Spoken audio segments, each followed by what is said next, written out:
தமிழக காவிரி கரையோர பகுதிகளில் பெய்த கோடை மழை காரணமாக ஒகேனக்கல் காவிரி ஆற்றில் நீர்வரத்து வினாடிக்கு 2000 கன அடியாக அதிகரித்துள்ளது.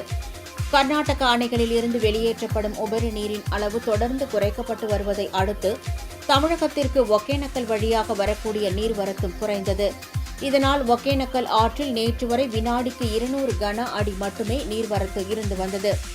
இந்நிலையில் நேற்று மாலை தமிழக காவிரி கரையோர பகுதிகளில் ஆங்காங்கே கோடை மழை பெய்ததை அடுத்து ஒகேனக்கல் காவிரி ஆற்றில் நீர்வரத்து வினாடிக்கு 2000 கன அடியாக அதிகரித்தது. இந்த நீர்வரத்தால் ஒகேனக்கல் காவிரி ஆற்றில் மீண்டும் வெள்ளம் பெருக்கெடுத்துள்ளது.